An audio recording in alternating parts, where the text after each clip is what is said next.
தென்கட்சி சுவாமிநாதன் தமிழறிஞர், மூத்த தமிழறிஞர், எவ்வளோ பெரிய அறிஞர் அவர். ஐயாவோட நான் 8 ஆண்டுகள் பயணம் பண்ணவேன். அவரை மாதிரி ஒரு மனித தெய்வத்தை பார்க்க முடியாது இலக்கிய உலகத்தில். ரொம்ப அற்புதமான மனிதர். குற்றால அருவியில் தென்காசியில் பேசிட்டு குற்றால அருவியில் குளிக்க போகிறோம். அப்போ அவரோடு கூட படித்த 2 பேர் அங்கே வந்திருக்கிறாங்க. அப்போ சொல்கிறாங்க, சாமிநாதா, இந்த அருவி கொட்டுற உயரமான இடத்துல நீ போய் உக்காந்து இன்று ஒரு தகவல் சொன்னால் எப்படி இருக்கும்னாங்க. ஐயா சிரிச்சுக்கிட்டே சொன்னார், நல்லா தான் இருக்கும், நீ என் வீட்டுக்கு தகவல் சொல்ல வேண்டியிருக்கும்னாரு. அது தாக்குதலை தாங்குதலாக மாற்றுகிறார் பார்த்தீங்களா? இந்த பக்குவம் நமக்கு வேணும் சார்.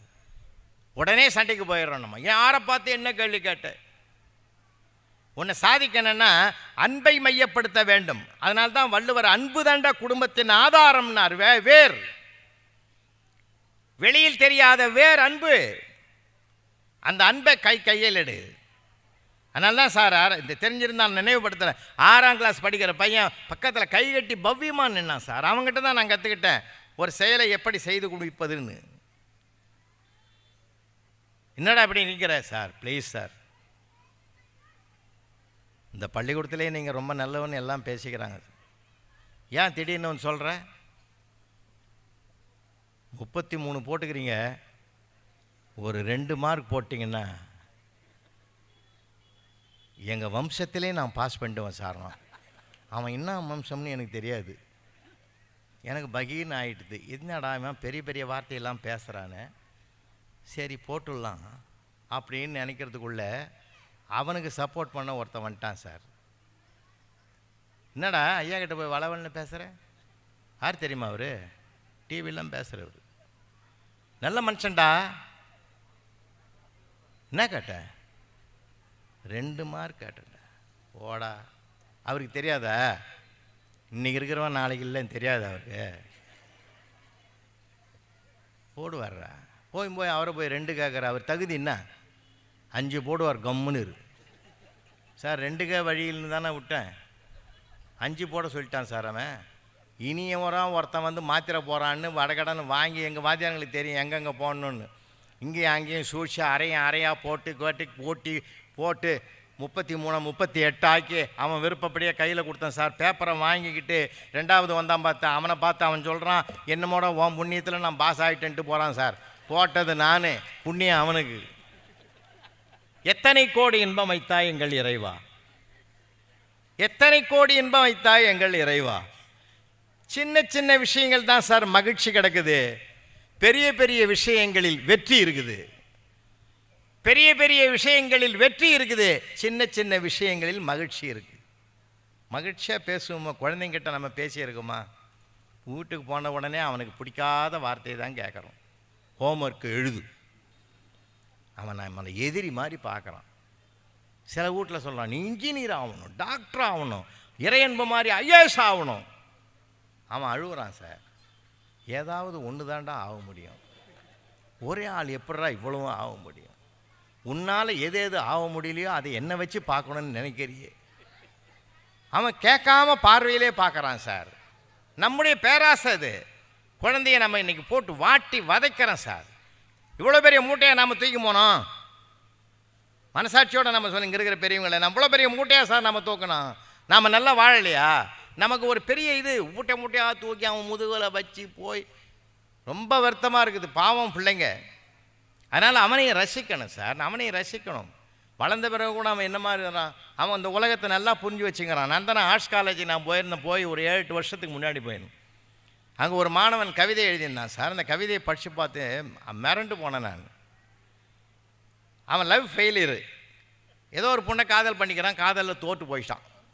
தோற்று போனதுனால தாழ்வு மனப்பான்மை வந்து அவன் தற்கொலை முயற்சிக்கு போகலை. ஆனால் அதனையே ரசனையாக்கினான் சார்.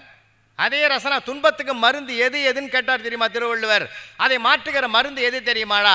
நீ மகிழ்ச்சிக்குரியவனாகவும் மனசை மாற்றிக்கிட்டீன்னா அந்த துன்பத்திலிருந்து தப்பிக்கிற மார்க்கம் உனக்கு தெரியும்னார். இடுக்கண் வருங்கால் நகுகன்னார். குறித்த புருவமும் கொவ்வைச்ச வாயில் குமிழ் சிரிப்பும் பனித்த சடையும் பவளம் போல் மேனியில் பால் வெந்நீரும் இனித்த நடையும் எடுத்த பொற் பாதமும் காணப்பெற்றால் மனித பிறவியும் வேண்டுவதே மாநிலத்தேன்னு அம்பலத்தாடு வெம்பெருமானுடைய ஆடல் காட்சியை நாவுக்கரசர் பாடுகிற போது சொல்ற வார்த்தை என்ன தெரியுமா? குமிழ் சிரிப்பு. ஆண்டவனுடைய முகத்தையே பொலிவுபடுத்துவது சிரிப்பு என்றால் மனிதனுக்கு சொல்ல வேண்டிய அவசியமே இல்லை, நம்ம அதை மறந்துட்டோம் சார். எல்லாத்துலேயும் ரசனை இருக்குது. ஒரு நாளைக்கு ஒரு 5 தடவையாக சிரிங்க. மனிதனாக பிறந்தா சிரிக்கணும் சார். அதனால தான் சந்திரபாபு பாடினா, அழகா பாடினா கண்ணதாசனுடைய பாட்டு, பிறக்கும் போதும் அழுகின்றாய் இறக்கும் போதும் அழுகின்றாய் ஒரு நாளும் கவலையில்லாமல் சிரிக்க மறந்தாய் மானுடனேன் பாடுவேன். சிரிப்புனாலே நம்ம மறந்துடுறோமே. ஆண்டவன் கொடுத்த மிகப்பெரிய வரமையா சிரிப்பு. அந்த சிரிப்பை கையில் எடுத்துக்கிட்டோம்னா குறைகளே தெரியாதுயா, நமக்கு குறைகளே தெரியாது சார். அதனால தான் அந்த பையன் எழுதியிருந்தான், காதல் லவ் ஃபெயிலியர். அதனாலே அவன் எழுதியிருந்தான், நான் சைக்கிளில் வந்தேன் அவள் அன்பே என்றாள், நான் பைக்கில் வந்தேன் அத்தான் என்றாள், ஒரு நாள் காரில் வந்தேன் நீதான் என் கணவன் என்றாள், அத்தனையும் வாடகை என்றேன் அண்ணா என்றாள். நீங்கள் ரசிக்கணும் சார். குழந்தைங்களை முளையில் கிள்ளி எறிஞ்சிடக்கூடாது. அவன் 4 வரி எழுதுவான் சார். இப்போ கூட ஒரு நண்பர், அவருடைய பையன் ஒரு புத்தகம் எழுதியிருக்கான், இங்கே தான் இருக்கான் அவன். அந்த பிள்ளை பேர் என்ன, உங்கள் பேர் என்ன தம்பி? அவர் இப்போ இந்த வயசுலேயே ஒரு புத்தகம் எழுதியிருக்கார் அவருடைய பேரில். ஒரு நல்ல கைத்தட்டல் கொடுப்போமே. நம்ம பிள்ளைகளுக்கு ஒரு படைப்பு சார். படிப்பு வேற, படைப்பு வேற. நம்ம கரஸ்பாண்டெண்ட்லாம் உட்காந்துங்கிறாங்களே பெருமைக்குரியவர்கள், அவங்க பள்ளிக்கூடத்தில் படிப்பு ஆற்றலுக்கும் மதிப்பு தராங்க, படைப்பாற்றலுக்கும் மதிப்பு தராங்க சார். படிப்பு ஒரு காலத்தில் வேலை கொடுக்காவிட்டாலும் படைப்பு அவனுக்கு சம்பளம் கொடுக்கும், சம்பாதிச்சு கொடுக்கும். அப்போ நமக்கு ஒவ்வொரு பிள்ளைகளுக்குள்ள ஒரு திறமை இருக்குது சார். அதை அங்கீகரிக்கிறதுக்கு எது காரணம் தெரியுமா? ரசனை தான் காரணம். பாராட்டுங்க. பாராட்டுறதே போச்சு சார், பாராட்டுறது போச்சு வாழ்க்கையில். எதை எடுத்தாலும் தொட்டதுக்கெல்லாம் நம்ம இந்த பிரச்சனைகளை தான் பார்க்குறோம். நம்ம ஒரு ஆள் நுழையும் போதே குறையை தான் பார்க்குறோமே தவிர நிறைய பார்க்க பழகிட்டோம்னாக்கா அந்த நிறை குணம் தான் தெரியும். எந்த சூழ்நிலையிலும் சொல்கிறேன் சார், எந்த சூழ்நிலையிலும். நீங்கள் எனக்கு வந்திருக்கிற சூழ்நிலை மாதிரிலாம் உங்களுக்கு வர்றதுக்கு வாய்ப்பு இல்லை. ஒரு வேளை வந்திருந்தாலும் கூட அந்த மாதிரி இருந்தால் நமக்கு எதிரான சூழ்நிலையை கூட பாதகமாக நினைப்பதை விட சாதகமாக பார்க்க பழகிவிட்டால் பகையே வருவதற்கு வாய்ப்பில்லை. அதனால தான் பாரதி சொன்னான், பகைவனுக்கு அருள்வாய் நன்னெஞ்ச. வாழ்க்கையில் ஜெயிக்கிறதுனா லேசான விஷயம் இல்லை சார். காந்தி எவ்வளோ கஷ்டப்பட்டுருக்கிறார் உங்களுக்கு தெரியுமா உங்களுக்கு? அதனால தான் சொன்னேன், நகைச்சுவை, ஹியூமர் வாழ்க்கையில் நம்மளை புனிதமாக்கும். இப்போ நாளை நைட்டு நான் சிங்கப்பூர் கிளம்புறேன், 4 நாளைக்கு அங்கே பேசுகிறேன். தெரியும், அருணுக்கு தெரியும், நண்பர்களுக்கு தெரியும், ஆதிக்கும் தெரியும். நான் ஏன் இதை சொல்கிறேன்னா, 20 ஆண்டுகளுக்கு முந்தி அதே சிங்கப்பூரில் போகும்போது நாங்கள் 3 பேர் போனோம் சார். ஒற்றுமையாக வாழ்வர்கள் தமிழர்கள் என்பதற்காக 3 பேரும் கை கோத்துக்கிட்டு ஒரு இடத்த ரோடை கடந்து அப்படி போனோம். அந்த ரோடை அந்தாண்ட பக்கம் வந்திருந்தவர் காரில் இறங்கினார். காரை விட்டு இறங்கி ஓடி வந்து, என் தமிழ்நாட்டு தங்கங்களா அப்படின்னார். நான் கேட்டேன், யாரும் பார்க்கல, பேசலை, பழகலை, பேர் கூட தெரியாது, ஊர் கேட்கல, எப்படி நீங்கள் எங்களை தமிழ்நாடுன்னு கண்டுபிடிச்சிங்கன்னு. எந்த இடத்துல ரோடை கிராஸ் பண்ணக்கூடாதோ அங்கே கிராஸ் பண்ணி வந்தீங்கன்னா அது நம்ம ஆளாக தான்டா இருக்குன்னு நாங்கள் முடிவு பண்ணோன்னு. இப்போ அதுக்காக வருத்தப்பட்டு உட்காந்து கிடக்க முடியுமா? சொல்லுங்க பார்ப்போம். எல்லாத்தையும் அது ஒரு பாடம், அனுபவ பாடம் சார். அறிவு பாடம் வேறு, அனுபவ பாடம் வேறு. நம்ம பெரியவங்க நமக்கு கற்றுக் கொடுத்ததெல்லாம் அனுபவ பாடங்கள். பிறப்பெனப்படுவது யாதனை கேட்டேன் பிறந்து பார் என்று இறைவன் சொன்னான். இறப்பெனப்படுவது யாதனை கேட்டேன் இறந்து பார் என்று இறைவன் சொன்னான். மனையாள் சுகம் யாதனை கேட்டேன் மணந்து பார் என்று இறைவன் சொன்னான். நட்பெனப்படுவது யாதனை கேட்டேன் பழகிப்பார் என்று இறைவன் சொன்னான். அனைத்தும் நான் அனுபவித்துத்தான் அறிய வேண்டும் என்றால் ஆண்டவனே நீ எதற்கு என்றேன். ஆண்டவன் சற்று அருகே வந்து அந்த அனுபவம் என்பதே நான் தான் என்றான் அப்படின்னு கவியரசு கண்ணதாசன் சொல்கிறாருன்னா, அந்த அனுபவத்தின் சிகரங்கள் பெரியவங்க. இன்றைக்கும் உங்களுக்கு வீட்டில் அப்பா அம்மா இருந்தால் சந்தோஷமாக இருங்க ஐயா, அவங்க சுமை இல்லையா, அவங்க தான் சுகம். தாத்தா பாட்டி இருந்தால் இன்னும் பெருமைப்படுங்க, இன்னும் நீங்கள் நல்லா இருப்பீங்க வாழ்க்கையில். அந்த உறவுகளை காப்பாற்றுவது தான் வாழ்க்கையே. நான் ஒன்று கேட்குறேன் சார், இந்த பிறவி நிஜம். புத்தர் நமக்கு சொன்னது என்ன தெரியுமா? வினாடிக்கு வினாடி வாழ பழகு. அடுத்த செகண்ட் என்ன நடக்குன்னு யாருக்குமே தெரியாது. இல்லை, கோடி கோடியாக குவிச்சு வச்சோம். 300 கோடி சொத்து யாருக்கு? இருட்டுக்கடை அல்வா ஓனருக்கு. திருநெல்வேலியில் அவர் கடைக்கு பெரிய இருட்டு கடால்வான்னு ஃபேமஸ். அது 300 கோடி ரூபாய் சொத்து. முதல் நாள் வரைக்கும் குடும்பமே அவரை கொஞ்சி மகிழ்ந்தது. கொரோனா அவருக்கு வந்துட்டுதுன்னு சொன்னான் ஒருத்தன். கட்டின மனைவியிலேருந்து பெத்த பிள்ளையிலேருந்து விலகி ஓடிட்டாங்க. அந்த ஒரு ஷாக்கிலேயே அவர் இறந்துட்டார் சார். ஏன்னா கொரோனா பாதித்து இறந்தவனை விட பயந்து போனவன் தான் அதிகமாக இந்த நாட்டிலேயே. அப்போ அவர் புரிஞ்சினார், அத்தனை கோடி இருந்தும் அவர் அங்கே காப்பாற்ற முடியல. நம்முடைய வாழ்வியல் தத்துவங்கள் அதுதான் சார் சொல்லுது. இருக்கும்போது வாழப்பழக, இருக்கும்போது உறவுகள், இந்த மாதிரி உறவுகள் நமக்கு என்னைக்கு கிடைக்கும்னு சந்தோஷப்படும். உறவுகள் பகைவனே இருக்க மாட்டான் சார். உறவுகளை நீ எந்தமா அம்மா அப்பா அதே அடுத்த பிறவினை இருக்குதுன்னு வச்சிங்களேன். ஒரு கற்பனைக்கு இதே அம்மா அப்பாவுக்கு வருவாங்களா, இதே உறவு அண்ணன் தம்பி வருவானா, இதே சம்சாரம் வரும் சார். கிடைச்ச இருக்கிறது திருப்தியாக வாழக்கூடாது. என்ன பார்த்தீங்கன்னா அன்றைக்கி வாழ்க்கையை வீணாக்கிக்கிற சமூகமாக இருக்குது சார். டைவர்ஸ் கேஸ் எப்போ பார்த்தாலும், விவாகரத்து, தாலியை கட்டி ஆணியில் மாட்டுது இல்லை. அது என்ன சார் பேஷன் பொருள். அது எவ்வளோ புனிதமாக வச்சுருந்தான். நான் ஒன்றை நினைவில் வைங்க, ஒன்றின் மீது தெய்வப்பற்றை ஏற்றி வைத்து அதை புனிதமாக கருதுகிற வரையில்தான் எதுவும் பெருமைக்குரியதாக போற்றப்படுகிற போது தான் அந்த வாழ்க்கை சுகமாக இருக்கும். இதில் என்ன இருக்குதுன்னு நம்ம கேள்வி கேட்டோம்னா வாழ்க்கை போச்சு. ஆணியில் மாட்டுதா, தூக்கி கடாசுது, இந்தா நீ தான் இதை தானே கட்டிட்ட, இந்த மூஞ்சிலாட்சி போ. இப்போது காலம் அது புரட்சி இல்லையா? அது வாழத் தெரியாத எவனோ வழிதவறி போன செயலையா அது? அதை நம்ம இந்த பிள்ளைகள் பார்த்துட்டு அது மாதிரி நாமும் செய்யதோ என்னான்னு இன்றைக்கி பண்ணுது சார். ரொம்ப வருத்தமாக இருக்குது சார். கோர்ட்டில் விவாகரத்து கேட்டு ஒருத்தன் போய் நிற்கிறான். ஜட்ஜையா தீர்ப்பு எழுதும்போது சொல்கிறார், மறுபடியும் சொல்கிறான், வாய்ப்பு கொடுக்குறான், பேசுடா, போய் பேசி பழகு. மறுபடியும் சேர்ந்து வேணாம் சாமி, 10 வருஷமாக நான் வாழ்ந்தது போதும், முடியாது, கடைசியாக ஒரு சான்ஸ் தரேன் போட, வேணவே வேணாம்.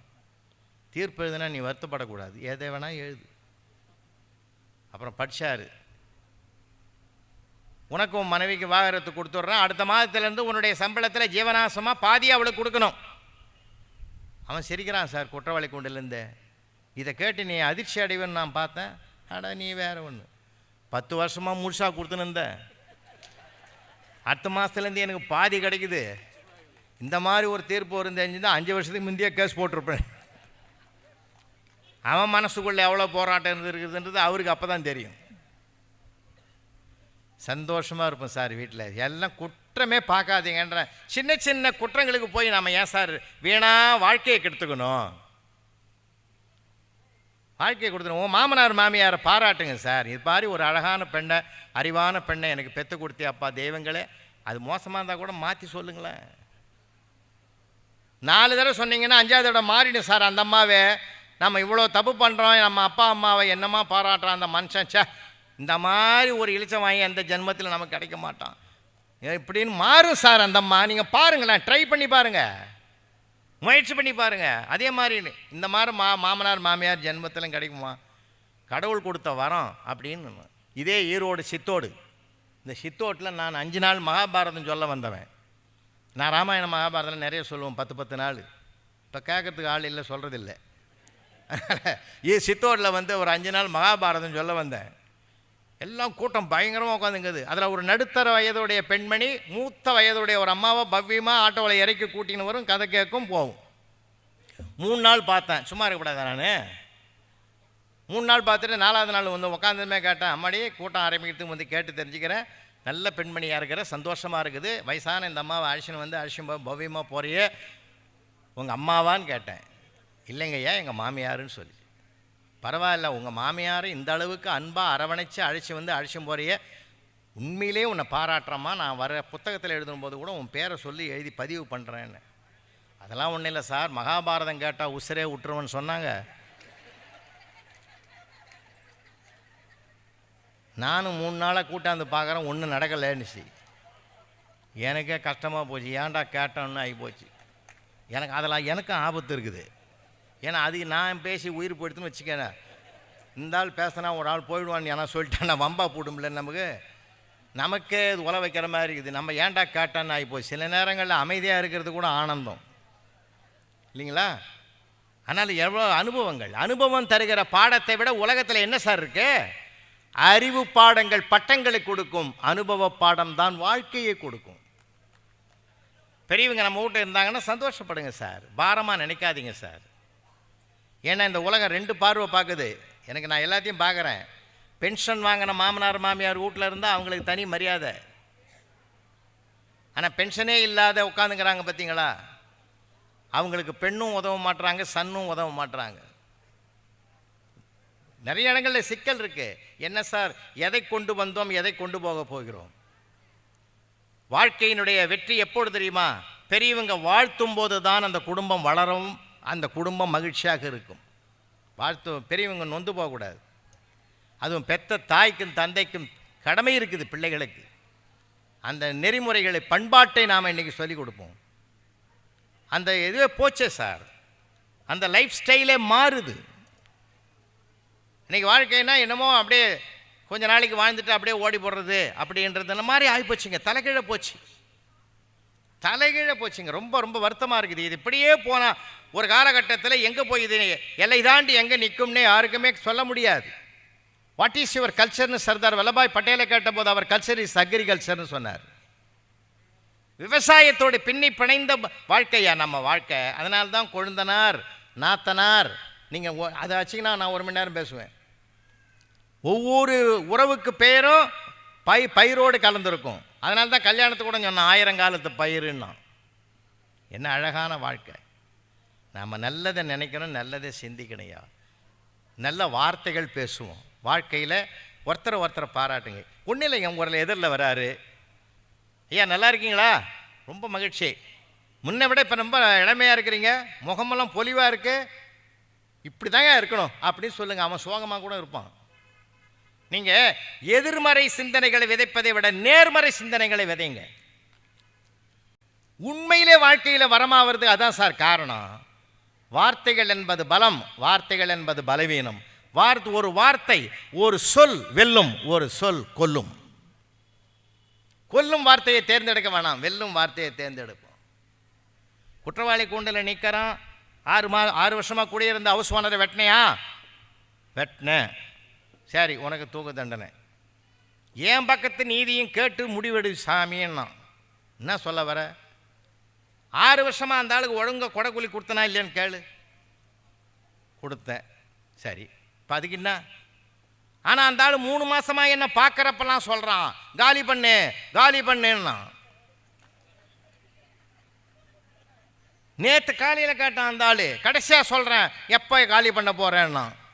நேற்று மத்தியானமே காலி பண்ணிட்டான். அவன் சொன்ன காலி பண்ண அர்த்தம் வேறு, இவன் எடுத்துக்கின அர்த்தம் வேறு. இன்றைக்கி சமூக சிக்கல்கள் எவ்வளோ இருக்குதுன்றதுக்காக சொல்ல. பேசுங்க சார், வீட்டில் பேசாமலே போயிட்டோம். இப்போது வருத்தத்தோடு சொல்கிறேன், ஒரு 1/2 மணி நேரம் டிவியை நிறுத்துங்க. ரேடியோ இப்பெல்லாம் கிடையாது, அதை விட்டுருங்க. செல்லெல்லாம் ஆஃப் பண்ணி வைங்க. உண்மையிலே தம்பி அருண் பாராட்டுறேன், நான் தலைவருக்கும் பாராட்டுறேன். இந்த சபையில் தான் யாரும் செல்லு வந்து எழுந்து போகல.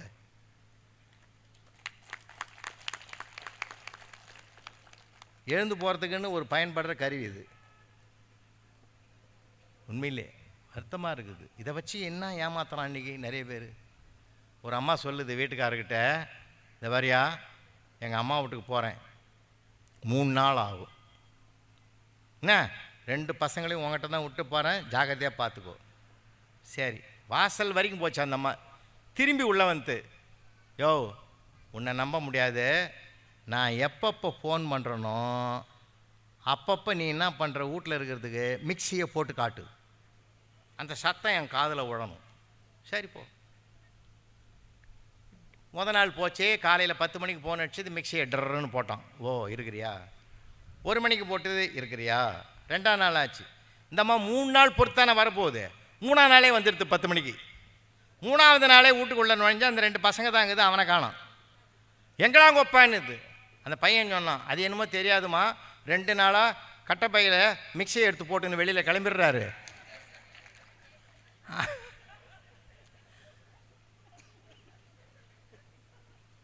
அவன் ரெடிமேடாக கிளம்பிட்டான். எங்கெங்கே ஃபோன் பண்ணுறாலும் அங்கே எங்கேயாவது ஒரு வீட்டில் ஃப்ளக்கு சொருவி அங்கே மிக்சி போட்டு காட்டிடுறது. இப்போ இந்த கருவிகள் எது எதுக்கெல்லாம் பயன்படுத்து பாருங்கள். ஃபேஸ் டு ஃபேஸ் பேசின காலம் ஒரு காலம், ஃபேஸ்புக்கில் பேசுகிற காலம் இந்த காலம். ஃபேஸ்புக்கு திட்டுறதுக்குன்னே வச்சுக்கிறான் சார் நம்மால். ஏன்டா நேரடியாக போய் திட்டேன்னா, நேரடியாக திட்ட முடியாது சார், இவ்வளோ திட்ட முடியாது, அதனால தான் ஃபேஸ்புக்கில் அடிச்சு விட்றேன். ரொம்ப வருத்தமாக இருக்குது. கருவிகளோடு நாம் பழகுவதை விட உறவுகளோடு பழகுவோம். நான் சில நேரங்கள் சொல்லுவேன், குடும்ப கூட்டத்தில் நல்லா சொல்லுவேன். இப்போ இங்கே இருக்கிறவங்களையும் உங்களுக்கும் நான் வணங்கி சொல்கிறேன். ஒரு தீபாவளி வருதா, பொங்கல் வருதா, மனைவி மக்களோடு போங்க சார், குடும்பமாக போங்கன்றேன். குழந்தைகள் என்ன விரும்புகிறதை எடுத்துக்கிட்டோமா சார், விரும்புவதை நிறைவேற்றுவதுதான் பெற்றோர்களின் கடமை. போகட்டும் பிள்ளைங்க, நமக்கு இல்லாட்டாலும் பரவாயில்ல, அந்த பிள்ளைகளை வாங்கி கொடுங்க. அவன் உலகத்தில் நம்மளை மாதிரி கதாநாயகி உலகத்தில் இல்லைன்னு மனசுக்குள்ளே நினைப்பான் சார். எப்போ பார்த்தாலும் அது வாங்காத இது வாங்காத. அன்றைக்கி ஒரு பையன் திருவிழா கூட்டத்தில் அப்பா பிள்ளைய கூட்டி போட்டான். 2 ரூபாய்க்கு அந்த விசிலை வாங்கி கொடுன்னா. அவரால் வாங்கக்கூடாது, வேணாண்டான்ட்டார். இல்லை 2 ரூபா தானேப்பா அந்த விசில் வாங்கி கொடுப்பான்னு. சரின்னு கஷ்டப்பட்டு வாங்கி கையில் கொடுத்துட்டு ஊதக்கூடாதுன்னாரு. அவன் கடைக்காரன் கடையில் தூக்கி போட்டான் சார். ஊதாததுக்கு எதுக்கே வாங்கி கொடுத்தேன் எனக்கு.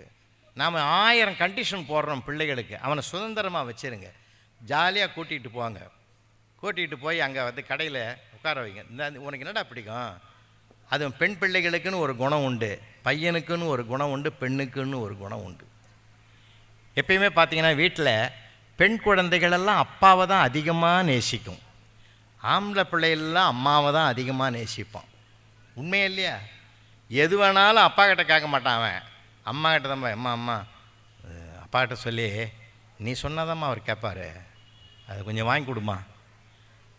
டைரெக்டாக போய் பொண்ணு கேட்கான் அப்பாவை, அப்பா எனக்கு இது வேணும். சரிடா செல்லம். பையன் கேட்டான், அவசியமாடாப்பா, அவரும் மறுத்துருவார். அதனால தான் அம்மா மூலமாக இங்கே போகிறான். இதுதான் பெண் குழந்தைக்கும் ஆண் பிள்ளைக்கும் இருக்கிற ஒரு அழகு. அந்த பிள்ளைகளுடைய ஆசையை நிறைவேற்றுவோம்.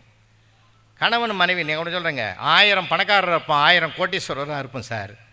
இந்தா 1 லட்சம் 2 லட்சம் போய் உனக்கு வேண்டியதை எடுத்துக்க சொல்லக்கூடாது. அந்த ஒரு நாளை அவர்களுக்காக தியாகம் பண்ணிட்டு கூடவே போகணும்.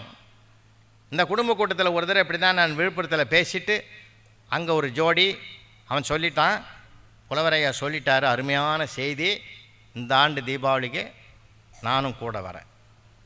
அந்தம்மா மனசுக்குள்ளே திட்டுது என்ன, நானாக போனால் எதையோ விரும்புகிறதை எடுப்பேன், இவனை வேறு மடியில் கட்டி விட்டான் அந்த புலவன். இங்கே நான் உள்ளே போய் பார்டரை பார்ப்பேன், புட்டாவை பார்ப்பேன், கலரை பார்ப்பேன், 1க்கு 100 பார்ப்பேன். இந்த ஆள் நோயின்னு அந்த துண்டு சீட்டு பில்லையே பார்த்து இது வேணாம் அது வேணான்னு என்னை நச்சரிச்சிடுவான். இந்த ஆள் புத்தி தெரியாமல் இவருக்கு போய் அந்த போதனை பண்ணிட்டான் அந்த ஆள். நான் ஏன் அந்த ஆள் கூட்டத்துக்கு அனுப்பினேன்னே எனக்கு கஷ்டமாகுதுன்னு போகிறப்பெல்லாம் வழியிலேயே நினச்சும் போச்சோ என்னமோ தெரியல. கடைக்கு கிட்ட போன உடனே அதுக்கு ஐடியா ஃபார்ம் ஆகிட்டுது. அந்த பக்கம் செக்யூரிட்டி நிற்கிறான், இந்த பக்கம் பெஞ்சு போட்டுருந்தான் ஜவுளிகளில். யோ நான் வர்றதுக்கு நேரம் ஆகும், இந்த பெஞ்சிலே உட்காந்துரு, உன்னால் நிற்க முடியாதுன்னு சொல்லிவிட்டு அவனை உட்கார வச்சுட்டு உள்ளே போட்டுது. போய் கிட்டத்தட்ட நம்ம பெண்கள் புடவை எடுக்கிறது ஒரு அழகு. நீங்கள் நல்லா கவனிங்க, ஒரு ரேக்கில் 500 இருக்கும், 2 எடுப்பாங்க, கடைசியில் 500 கீழே வந்துடும். அந்த பையனை பார்த்து ஒரு கேள்வி கேட்பாங்க தெரியுமா, வேறு இல்லையாப்பா? அவன் மனசுக்குள்ளே நினைப்பான், வேறு இருந்தால் மட்டும் நீ எடுக்குவா போகிற, மொத்தத்தையும் எடுத்து வைக்கிறதுக்குன்னே என்ன வேலை வாங்கிறதுக்குன்னே நீ வந்திருக்கிறேன்னு மனசுக்குள்ளே நினச்சி கூட வந்து அவன் புருஷனையும் ஒரு பார்வை பார்ப்பான், எப்படா சமாளிக்கிறேன்ற மாதிரி இருக்கும் அந்த பார்வை. எதுக்கு சொல்கிறேன்னா, அந்த மாதிரி எடுத்துகிட்டு இந்த அம்மாவும் போராடி பல செக்ஷனுக்கு போய் வந்துட்டு மணியை பார்த்தது பகீர்னு ஆகிப்போச்சு. 7 hours ஆகிப்போச்சு. அடடா 7 மணி நேரமாக அந்த ஆளை உட்கார வச்சுட்டு வந்தமே, டீ குடிச்சானா தண்ணி குடிச்சானான்னு தெரியலன்னு எழுந்து ஓடியாந்து பரபரப்பாக வாசலில் பார்த்துது சார். பார்த்தா ஆளை காணோம். அங்கே செக்யூரிட்டியை பார்த்து கேட்டுது, செக்யூரிட்டி சார் ப்ளூ கலர் சட்டை போட்டு என் வீட்டுக்காரன் இந்த இடத்துல உட்கார வச்சுட்டு போனேனே, அவர் எங்கேன்னு கேட்டுது. அவன் சொன்னான், அடியே என்னை நல்லா பாருன்னா. அவன் தான் செக்யூரிட்டியாக நிற்கிறான். அந்தம்மா அதிர்ந்து போச்சு.